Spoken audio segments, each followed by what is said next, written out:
Aujourd'hui, je voudrais aborder un sujet qui touche beaucoup d'entre nous. Comment surmonter la tristesse et trouver l'épanouissement dans notre vie? Dans la vie, nous sommes confrontés à deux choix fondamentaux. Suivre ce qui est facile et sûr ou écouter nos désirs les plus profonds. Et trop souvent, nous restons dans une zone de confort par crainte de l'échec ou du regard des autres. Mais je vais te révéler les deux éléments fondamentaux qui peuvent transformer cette tristesse en une source de motivation et d'épanouissement. Alors, je veux aborder ce sujet dans cette vidéo parce que c'est quelque chose que j'entends autour de moi de plus en plus et surtout trop souvent. Donc, si vous avez déjà ressenti cette sensation de malaise ou de stagnation dans votre vie, dans votre carrière, cette vidéo est faite pour vous. Bonjour, je suis Laurent Sudo, je suis formatrice professionnelle certifiée Calliope, spécialisée dans la création d'entreprises et j'accompagne des salariés à réussir leur reconversion professionnelle en devenant entrepreneurs dans le domaine du bien-être, de la spiritualité et de l'accompagnement aux autres. Donc, tout ce qui va être naturopathe, coach, réflexologue, etc., etc. Mais revenons à notre sujet du jour, qui est comment surmonter la tristesse et trouver l'épanouissement dans notre vie. La première clé, pour arrêter d'être triste, c'est de faire ce que l'on a vraiment envie de faire. Peu importe à quel point cela peut sembler difficile ou impossible. Combien de fois avons-nous ignoré nos aspirations par peur de l'échec ou du jugement des autres? Mais c'est souvent là où se trouve la véritable satisfaction. Lorsque nous écoutons notre voix intérieure, vous savez, cette petite voix-là, et poursuivons nos rêves avec détermination. Donc, la première clé, en fait, c'est d'écouter sa voix intérieure, suivre ses passions, même si cela signifie sortir des sentiers battus. C'est souvent là où se trouve la véritable satisfaction, là où se cachent les plus grandes réalisations de notre vie, parce que ça nous met sur le chemin de l'alignement, de notre mission de vie. Et si vous n'écoutez pas cette petite voix, vous tuez votre âme petit à petit. Et c'est pour ça que au fur et à mesure, en fait, vous devenez de plus en plus triste. Et je sais que de dire qu'il faut écouter et ne pas avoir peur, c'est facile. Non, c'est pas facile. Ça n'est pas du tout facile de euh, avoir envie de changer de vie pour ne plus ressentir cette tristesse profonde.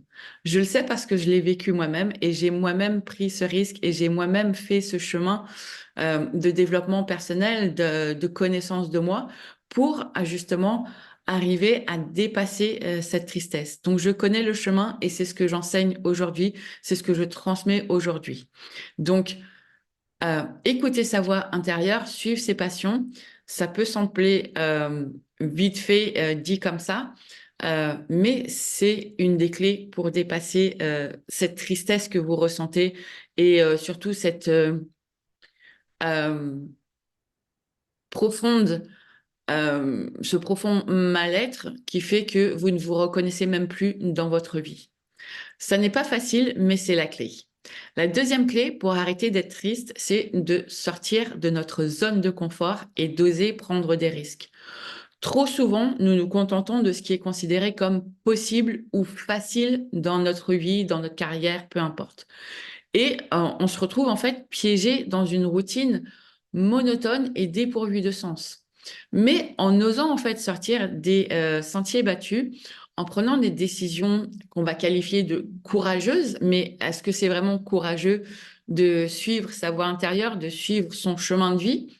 Je ne sais pas. Euh, et euh, mais c'est en suivant en fait notre passion, en suivant cette intuition, en suivant notre mission de vie que nous ouvrons la voie à une vie plus épanouissante, pardon, et surtout satisfaisante. Donc, ne vous contentez pas de ce qui est considéré comme possible ou facile dans votre vie ou dans votre vie professionnelle. Osez rêver grand, osez poursuivre ce qui vous rend vraiment heureux et épanoui, même si cela semble audacieux ou risqué. Et surtout, si tout le monde vous dit que vous êtes fou, que ça ne va jamais marcher, plus vous allez avoir de gens qui vont essayer de vous retenir, de vous lancer dans cette aventure, dans ce chemin de vie, plus c'est que vous êtes sur le bon chemin. Donc vraiment, je vous encourage à écouter votre voix intérieure, à suivre vos désirs les plus profonds, même si cela peut sembler difficile ou impossible.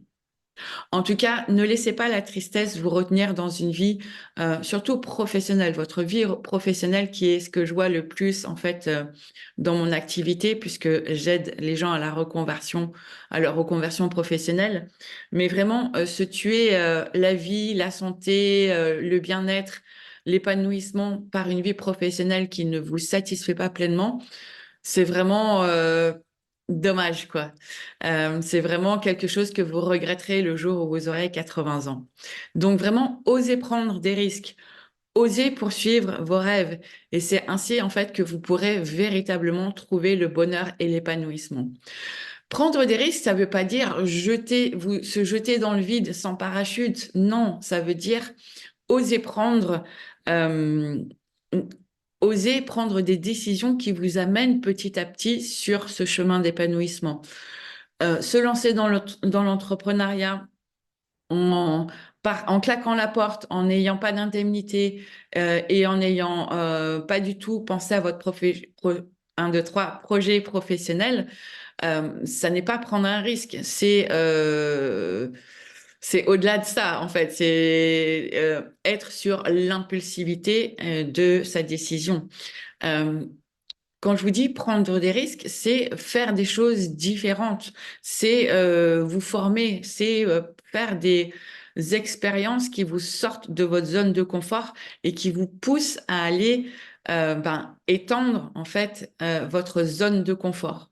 Et plus vous allez sortir de cette zone de confort, plus vous allez l'étendre et plus ça devient facile de prendre des décisions qui vous correspondent de plus en plus, qui ne sont pas impactées par le regard des autres, qui ne sont pas changées parce que quelqu'un aura une opinion négative de ce que vous avez envie de faire de votre vie. Donc, vraiment, je vous invite à vraiment réfléchir aux deux clés que je viens de vous donner. Euh, Même si ça paraît vite dit ou je vous entends me dire oui, bah, c'est facile à dire, Laurence. Oui, c'est facile à dire, c'est pas facile à faire. Mais quelle est cette chose en fait que vous rêvez de faire, mais que vous n'avez pas encore osé réaliser? Allez-y, foncez et partagez avec nous dans les commentaires et ensemble, en fait, nous allons nous soutenir dans cette aventure, surtout si vous avez envie de changer votre vie professionnelle pour une vie professionnelle pour une activité professionnelle qui soit épanouissante, qui vous nourrisse, qui vous apporte l'abondance dans tous les sens du terme. N'hésitez pas à me contacter, vous trouverez toutes mes coordonnées sous cette vidéo. Et n'oubliez pas de vous abonner pour plus de conseils et d'inspiration pour réaliser vos rêves. En tout cas, moi, je vous dis, allez-y, foncez et vraiment utilisez ces deux clés pour vraiment vous poser les bonnes questions et parce que la vie est trop courte pour être triste en permanence. Merci de m'avoir écouté et que votre chemin vers le succès soit rempli de courage et de détermination. En tout cas, il n'a pas besoin d'être solitaire. N'hésitez pas à vous entourer. N'hésitez pas à aller rejoindre votre tribu de cœur pour vous accompagner sur ce chemin de vie. Moi, je serais ravie de vous accompagner sur ce chemin. Et je vous dis à la semaine prochaine pour une autre vidéo. Et si ce contenu vous a plu, n'hésitez pas à le repartager. Je vous dis à bientôt. Ciao, ciao!